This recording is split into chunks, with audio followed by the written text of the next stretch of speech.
بسم اللہ الرحمن الرحیم۔ میرے پیارے دوستو، اسلامی بھائیوں، آج 20واں روزہ ہے اور دوسرے عشرے کا آخری روزہ ہے۔ اگلا عشرہ جہنم سے نجات کا ہوگا۔ اللہم اجرنی من النار، یہ والا عشرے کی دعا ہے۔ اور آج نماز عصر سے کے بعد سورج غروب ہونے سے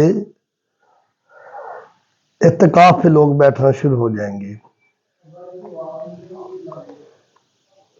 کل سے تیسرا شخص شروع ہے، یعنی مغرب کے بعد اگلی ڈیٹ شروع ہو جاتی ہے، یعنی کہ 21 رمضان شروع ہو جائے گا، تو اعتکاف پہ لوگ بیٹھیں گے۔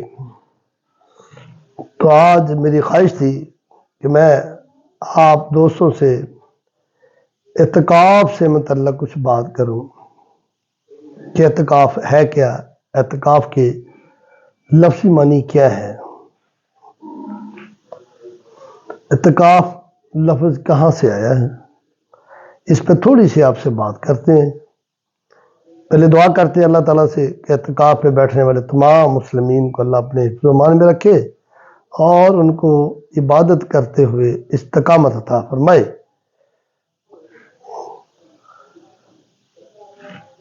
اعتکاف کا لفظی معنی، اعتکاف عربی زبان کا لفظ ہے جس کے معنی ٹھہر جانے، خود کو روک لینے کے ہیں۔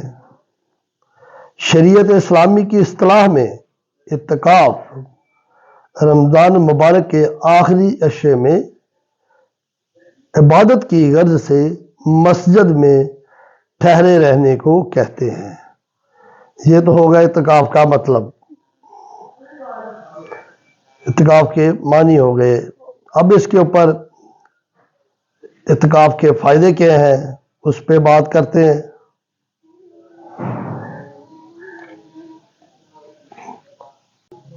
اعتکاف کے فوائد کے بارے میں بات کرتے ہیں۔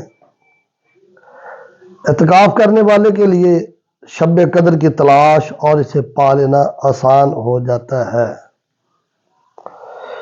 تہجد، شب بیداری اور تلاوت کی عادت پڑ جاتی ہے۔ یہ فائدے ہیں ماشاءاللہ اعتکاف میں بیٹھنے والوں کے لیے۔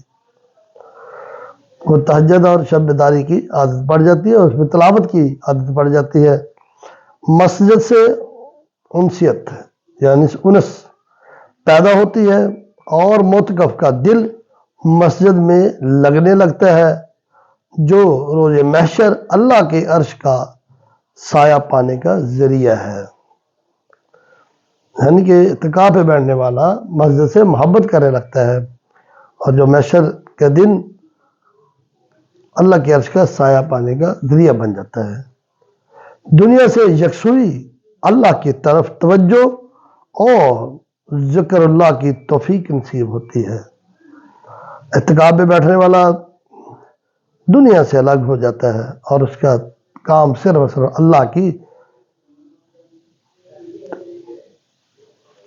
اللہ کا ذکر کرنے میں ہی وہ مصروف ہو جاتا ہے۔ خلوت و تنہائی کے مواقع میسر آتے ہیں جن میں خطاؤں پہ ندامت کے ساتھ توبہ کرنے اور آنسو بہانے کے مواقع مل جاتے ہیں۔ توبہ کرنے کے بہت سارے مواقع اعتکاف پر بیٹھنے والے کو مل جاتے ہیں۔ تنہائی میں بیٹھا ہوتا ہے، اس لیے اسے موقع ملتا ہے وہ اللہ سے اپنے گناہوں کی توبہ کرے، استغفار کرے۔ معتکف فضول گوئی، نفسانی خواہشات اور گناہوں سے بچا رہتا ہے۔ فضول گفتگو سے بچا رہتا ہے کیونکہ مسجد میں بیٹھا ہوتا ہے، اور نفسانی خواہشات اس کے پاس بھی نہیں آتی، اور بہت سارے گناہوں سے بچا رہتا ہے، فضول گفتگو سے بھی بچا رہتا ہے۔ جائز دنیاوی امور اور مرغوب چیزیں چھوڑنے کی بنا پر دنیا سے بے رغبتی پیدا ہوتی ہے۔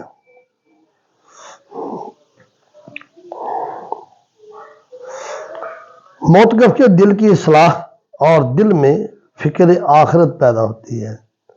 تاری بات جب اللہ کے ساتھ رجوع میں رہے گا، سجدے سجود میں رہے گا، تو اسے آخرت کی فکر ہوگی کہ میں نے اپنی آخرت کیسے سنوارنی ہے، میں نے وہ کون سے امور کرنے ہیں جس سے میری آخرت سنور جائے۔ سنت سمجھ کر اعتکاف میں بیٹھنے والے کے دل میں سنتوں سے محبت اور عشق رسول اللہ صلی اللہ علیہ وسلم کے جذبات پیدا ہوتے ہیں۔ زندگی تبدیل کرنے اور اسے شریعت کے سانچے میں ڈھالنے کا ولولہ پروان چڑھتا ہے۔ یہ اعتکاف کے فائدے ہیں۔ ہمیں چاہیے کہ جتنے میرے بھائی مسلمان اعتکاف میں بیٹھتے ہیں، ان چیزوں کو مد نظر رکھے، اللہ سے آ کے گڑ گڑا کے دعا کرے۔ اور اعتکاف میں بیٹھنے والوں کے لیے میری درخواست ہے کہ پاکستان کی سلامتی کے لیے بھی دعا کرے، پاکستان میں رہنے والوں کے لیے بھی دعا کرے، اقلیت کے لیے بھی دعا کرے، مسلمان جو دنیا کے مسلمان ان کے لیے بھی دعا کرے، اور اسپیشلی غزہ کے مسلمان، فلسطین کے مسلمانوں کے لیے بھی دعا کریں۔ اللہ تعالیٰ ان پہ بھی اپنا خاص کرم فرمائے اور ان کی غائبانہ مدد فرمائے اور ان کو مصیبت سے نکالے جس مصیبت سے وہ دو چار ہیں۔ رمضان کا آخرا شروع ہو رہا ہے کل سے، آج سے مغرب کے بعد سے۔ اللہ تعالیٰ اس عشرے کو بھی ہمارے لیے جہنم سے نجات کا عشرہ بنائے۔ ہم نے اس میں طاق رات کو تلاش کرنا ہے، یعنی 21 کی ہے رات، 23 کی رات، 25 کی رات اور 29 کی رات، 5 راتیں، 21، 23، 25، 27 اور 29، ان 5 راتوں میں ہم نے طاق رات کو تلاش کرنا ہے۔ تو اعتکاف پہ بیٹھنے والوں لوگوں کے لیے تو بہت ہی آسان ہو جاتا ہے طاق رات کو تلاش کرنا۔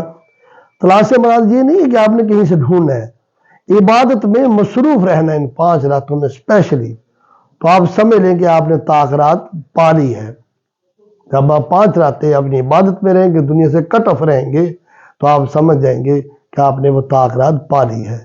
اللہ تعالیٰ ہمارے پاکستان پہ کرم فرمائے، پاکستان کی حالات، معاشی حالت کو اللہ تعالیٰ بہتر کرے، رمضان مبارک کے صدقے سے اللہ تعالیٰ بہتر کرے۔ اللہ تعالیٰ ہم سب کا حامی و ناصر ہو۔ اللہ حافظ۔